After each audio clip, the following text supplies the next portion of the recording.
Welcome back to Hardware Unboxed. Today we're going to be building the best value 1080p gaming PC you can get right now. We've spent a bit of time over the last few months talking about the best value components. We've done a few videos on CPUs and GPUs. And of course, we're always on the lookout for absolute bargain buys. So today's build is all about taking our recommendations for the best bang for your buck components and putting them into a highly capable build targeting 1080p 60 FPS at decent quality settings in modern games.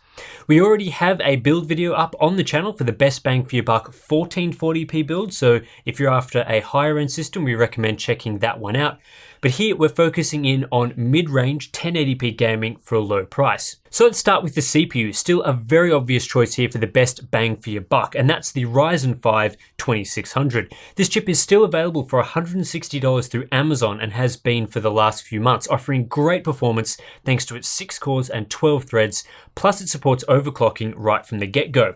While it's going to be overkill for gaming at 1080p with a mid-range GPU, we've gone with the Ryzen 5 2600 because it will give your system room to grow as you upgrade your GPU down the line. And it'll remain very capable unless you go right up to a flagship GPU like an RTX 2080 or 2080 Ti. It also offers unbeatable productivity performance in this price bracket, so if you want to do a bit of content creation or game streaming, you really aren't going to find anything better for around that $160 mark. We'd also recommend the Ryzen 3 2200G for more budget-conscious shoppers at $95. Pairing that CPU with a mid-range GPU still won't lead to CPU bottlenecks in most games. But for this build, the Ryzen 5 2600 is what we're using. Well, actually the 2600X, because I don't have a 2600 on hand right now. Either way, there's no better bang for your buck CPU right now. What motherboard you choose is also obviously a big consideration, and there are lots of AM4 compatible motherboards on the market right now, so finding a good one is hard. But when you're packing a Ryzen 5 2600, the obvious choice is something B450 because you can still overclock on B450 and they're well suited to Ryzen 5. There's not a huge need to go up to X470 for a build like this. Once again, for this build, we're using MSI's B450M mortar, and that's for a couple of reasons. Firstly, in our B450 motherboard VRM test, the MSI B450 Tomahawk had excellent VRM performance, and the mortar uses the same VRM design. This means we're getting great power delivery and cooling that's suitable for not just Ryzen 5 2600 overclocking, but Ryzen 7 overclocking should you choose to upgrade in the future. The mortar is also a little cheaper than the Tomahawk. Both are available for around the $100 to $120 mark and still offer great features like USB-C and 6-channel audio, which you don't always get on the cheaper boards. The most important component in this build is the GPU. And for 1080p gaming right now, there is one clear standout option, the AMD Radeon RX 570. The RX 570 is available right now for as low as $140 with 2 free games bundled in, making it an absolute steal for budget gamers. And honestly, there's not a lot of competition. Looking at our performance data from the past year, the RX 570 is the winner in terms of cost per frame or pure gaming value by a mile. The newest competitors would be the NVIDIA GeForce GTX 1060 3GB and Radeon RX 580, but right now neither are as good value as the RX 570. With an RX 570 in your system, you'll be looking at 1080p 60 FPS gameplay in modern titles like Battlefield 5, Hitman 2 and Forza Horizon 4 using ultra settings, and even in poorly optimized games like Assassin's Creed Odyssey, you can still expect decent performance at 1080p using our optimized settings, and that's all for just $140.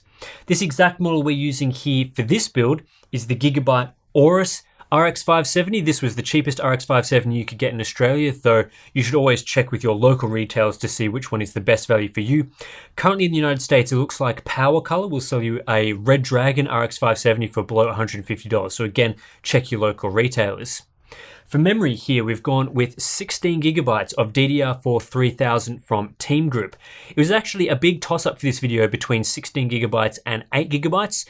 We tend to find 16 gig to be better for gaming and will future-proof your system a bit better than 8 gigabytes, but naturally you can save a bit of cash opting for 8 gig instead. Pricing is currently around $85 for 8 gigabytes in a dual-channel kit compared to $110 for 16 gigabytes at the cheapest, so you're getting a lot better bang for your buck opting for 16 gigabytes gigabytes for just that little bit more money.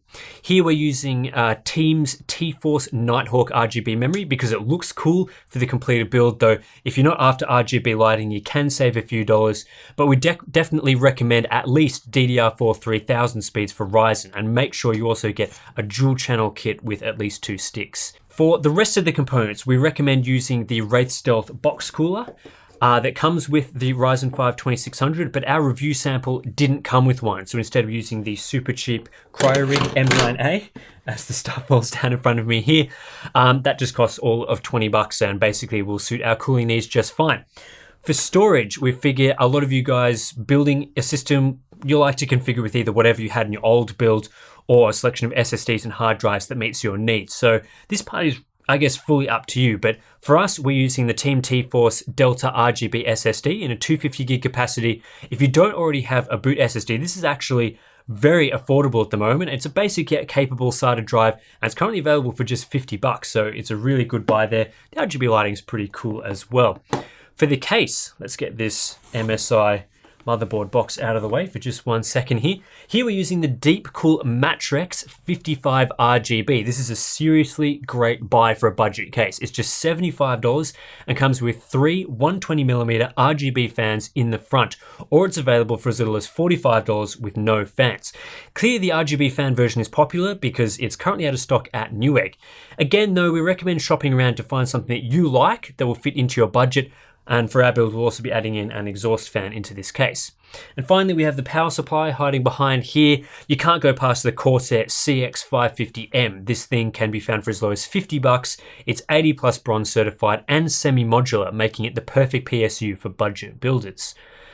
So that's everything going into this build, and for the price we're looking at around $650 US, which is a great price for a highly capable bang for your buck 1080p build in 2018 with a bit of future proofing built in.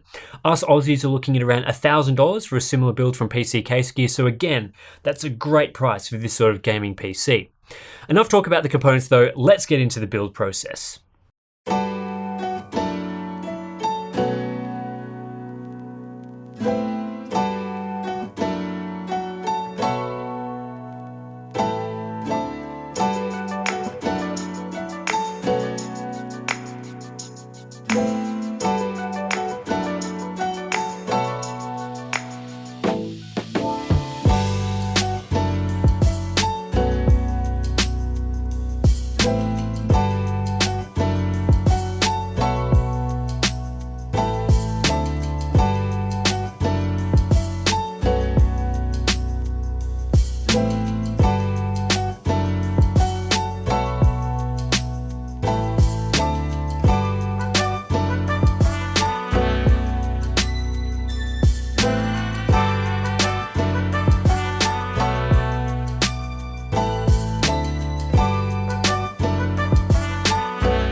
Okay, so now everything is done. We've showed off the build using some sexy B-roll, and yeah, couldn't be happier with what we've been able to achieve for $650. This is basically the ultimate bang for your buck gaming PC for the holiday season. I'm sure this will make a great gift for Steve, because if there's one thing he doesn't have enough of right now, it's fully built systems capable of 1080p 60 FPS gaming. But let's not tell Steve about my Christmas plans. We'll keep that a surprise for him.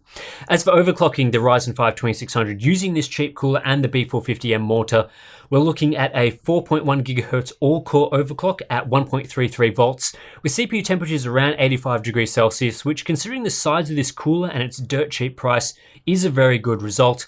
Haven't messed about too much with GPU overclocking, but of course that's possible as well with the RX 570. Anyway, that's it for this build video. If you want to check out the prices for any of the components we used in this build, we have links to them in the description below. Give it a thumbs up if you enjoyed it. Consider supporting us on Patreon to get access to our exclusive Discord chat and monthly live streams, and I'll catch you in the next one.